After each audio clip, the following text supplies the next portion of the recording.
Yo, this Vine. I am about to drop a quick video for y'all. I know I've been in very absent. Don't mind my air fryer because people want to make noise.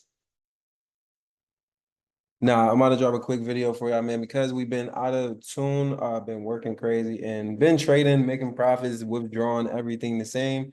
But I have not been showing y'all the charts and going over that, which I want to see and what's gonna make y'all better, what's gonna make me better. So let me get into a quick breakdown without further ado. Make sure you stay to the end of the video because I do got something I want to show y'all as far as the trade breakdown that's going to help you this week. And I'm also going to give you one of the main trades that I'm going to be looking for this week. So without further ado, let's do this. So on NAS, I always want to start on my daily. I'm not really looking at nothing crazy. Listen, you all know bottom of the chart, top of the chart, or top of the chart to bottom of the chart with bearish. Right now, we are clearly bullish. And this past week, we actually had a change of structure in these areas here. These past 2 weeks, we had a change of structure. We broke this nice level here. That was a nice range of demand. I did expect this to hold at first, but it didn't. And that's fine. We just moved on with that. So at the moment, what I'm looking for is, as far as levels is, of course, I'm mapping out these levels right here. I want to see the reason why we got this nice order block level right here is because we did have a demand zone. So banks definitely place orders here. We push lower, and now my first level of supply will be this level coming into the week. So because we are at this longer term demand down here at the moment, this nice range of demand. You could pull it all the way up here if you want, like a weekly demand. Or if you trade imbalance, you could come here, last candle before the down move, whatever it is. I always just pull it all the way here. Want to give myself a level. I'm not trading the daily. So what I'm looking for initially is some type of buys going into the start of the week and potentially buys throughout the week. But I know that the first level, if I do take a buy, of course, my midnight prices and my key levels for my daily buys, but long-term perspective, once we get to this level, if it's Wednesday, I'm no longer looking for buys. Um, if we break a low or something like that, and we do something like this, right? So that's the level I'm looking at. And then I'm also looking at this extreme level up here. Again, I just take the nice range of levels, price like to come in the ranges. So that's what I'm looking for as far as my supply level. Another supply level. This is our decisional. This is our extreme. I always trade extremes, but decisionals will potentially do something like this and go, or they can also do something like this, where they sweep the and then go, or they can also do something like where they come there and they continually reverse. And also this level, we just want to factor in every option. This level could come here, blow through it, react back off the supply demand flip, and then make a new high. We don't know. I don't ever forecast the market, but I'm doing this for y'all because I do want to show y'all how I look at it. So literally, this is it for NAS. I traded on the daily, so I could go look at. I mean, I traded on the 1 hour. I'm looking at the 4 hour. I mean, nothing important. This level made a low. It's pair consolidation. So what I would look to do is just wait for price to break out these levels, either to the downside or to the upside. Either way, either day, it doesn't matter. I'm just looking for price to show me my my setup, and then I'll trade to the levels that I see fit. And once we get to key levels or trade off key levels or whatever it is, then we'll go from there. But the reason I'm looking for buys to start the week is because we're here. Really quick tip: if Monday is really slow, then Tuesday is going to be a blast. So always keep that in mind as well. That's something that, like if you see here, this is Monday, right?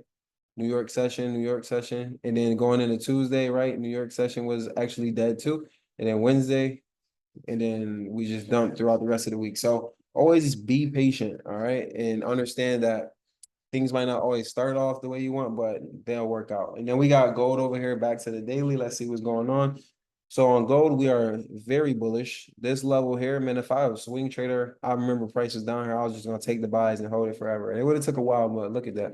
But all I'm looking for right now is, listen, we got these key levels. I'm not gonna go crazy here. Like, we got this key level, this low was swept right here from this strong right here, come back, react from that. We end up taking this high. This high is now taken. So we know this low, we find the level down here. That was the last low or whatever, the last candle before the big move, which was technically this one. Put it to that low, we drag it over, we just take the range. We got a nice imbalance there. So we just wait. That's a key level for buys. And then this is also a nice key level for buys as well, which is the order block. But as you can see, we tagged that. We tagged that order block here, couldn't make a new high. So then we go down into that order block. So the start of this week, what I'll be actually looking for trade wise is a potential sell somewhere off of these levels, and is already there. So even when you wake up in the morning, you might actually see sells here. Okay. By the way, it is July 28th, 2024. We got this our last week of July trading. So this is on a Sunday that I'm breaking this down. If you're watching this on another day, but for y'all who the real ones watching it tonight, y'all gonna be in luck, man. So this is a nice level you could trade from. Reason being is we had a nice demand level right here. Price actually obliterated that demand level, pushed right through it, but we did come back up here, reacted from this nice level. We got a reaction from this candle over here. Must have been a demand zone somewhere in there. And then we pushed lower into this level. And now we got a reaction from that. And I believe that this only did one thing, and it left liquidity right here to be taken. So come in, if you do take sales, be patient if you're looking for sales, but if you do take sales, then that target area will be these lows or this nice clean cut imbalance right here that we could just snag, right? So that's a nice thing right there too. So that's something to look at. So that's a trade I would be looking at on Go when I wake up in the morning or so, see what happens, see if we got volume, see if we have some news, stuff like that, and go from there. Now one quick breakdown for y'all that I took last week, and then I got a treat for y'all, so stay tuned. One quick breakdown that I took last week was where is it? Where is it? Right here? No, where is it? Okay.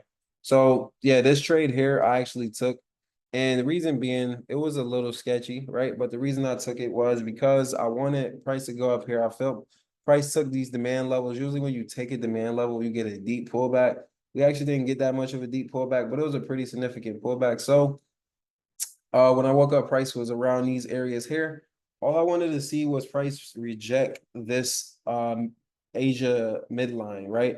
And then potentially target this Asia high right here and take that liquidity. And then once it took that, we'll leave all this liquidity down here and all this liquidity down here to come take on the downside. But it had other thoughts, but we did take the buys and get in. The reason we did is because look, we got a supply zone right here. Boom. We react off that supply zone. Once we react off that supply zone, we get a reaction. We do take a low, with that made a high, took a low. I mean, yeah, took a low. But we actually so we find some level of support, some level of demand, whatever you like, and we end up taking out this supply zone completely, right? Once we take that out, we are now bullish and we are now looking for buys. Now we have a nice, beautiful level here, but price does not want that level. So when that happened, that shows me that this was going to be a pullback. Usually when you get a pullback, they won't give you an opportunity to get in. When banks want to actually give you opportunities, that means they want to push price in that direction for a longer period. When they don't give you opportunities, they don't give a damn what's going on. They just want to push price, right?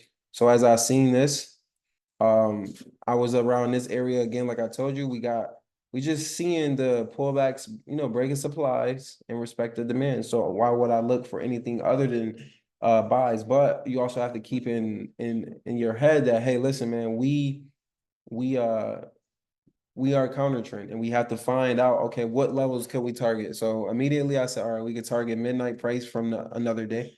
We could target Asia midline from another day. We could also target this imbalance right here.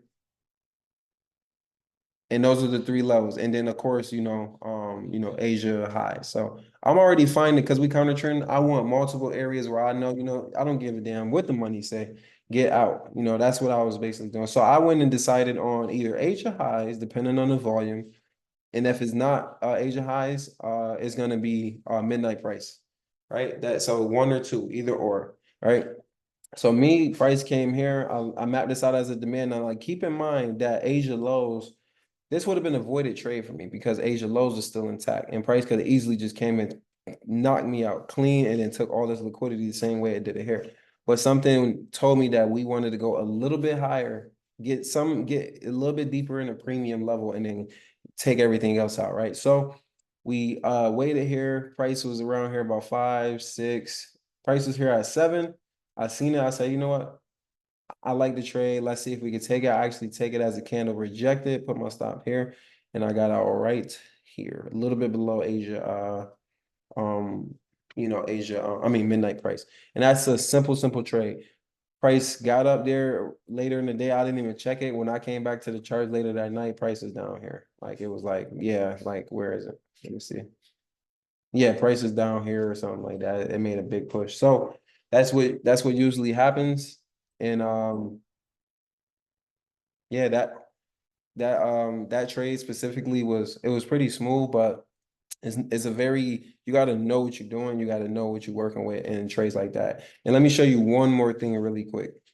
All right, guys. So the last thing I want to show you is super important. This is Forex Factory. And what Forex Factory, do not worry about my, I'll be buying guns and shit, man, chill out. But the last thing I do want to show y'all is throughout the week, you can see all of the news, the data that's coming out. And you know that I always tell you, hey, utilize news to benefit your trade, right? So sometimes news is crazy. You don't want to trade all news, but some news you can actually utilize it, and then you could actually take that and let it propel your trade. And sometimes news will allow your trade to hit faster, and then you can kind of go from there. So this Monday, July 29th, we have nothing important, right? As you can see, right? These yellow folders, nothing important really, nothing we got to really pay attention to. You can see all this, read all that if you want. And then on Tuesday, okay, we starting to see a little bit more. Now we got a orange folder and red folder at 9 a.m. and 10 a.m. This is a consumer confidence, nothing too crazy. This is nothing too important, but these will affect our trade and the market will move according to these still. It does not matter how little or how big it is. This is high impact because it is a red folder. This is medium impact, and this is low impact, right? That means this red folder could push the market in a crazy direction. Again, what I said, on Monday, markets can be dead, right? On Tuesday, if market dead on Monday, potentially on Tuesday, you got a big day coming. So pay attention to that, all right? Pay attention to that. On Wednesday, as you can see, we got more big news. Anything at 8:30, 9 o'clock, 10 o'clock, pay attention to it because it's going to affect you. And we got FOMC statement because it will be the last week of the month. So do not trade on this day. Stay away from it and let the markets decide where they want to go. And then the next day or the next week, you can get in. So it's going to be a great week as far as news. Just really be patient. Don't force anything and stay solid, man. I hope y'all enjoyed the video. I appreciate y'all. I'm so sorry for not dropping stuff a lot sooner, but man, I've been very busy. But this is something I feel like is important. I'll start doing these weekly for y'all, I promise. And stay tuned for more videos just like all these videos y'all been getting. I love y'all, man. Appreciate y'all. Make sure you like, subscribe, and let me know down in the comments what you think. And also let me know in the comments, yell at me a little bit, man. Yell at me. I gotta get my shit together. I've been inconsistent. Love y'all, man. I appreciate y'all. I'll see y'all soon. Let's get it.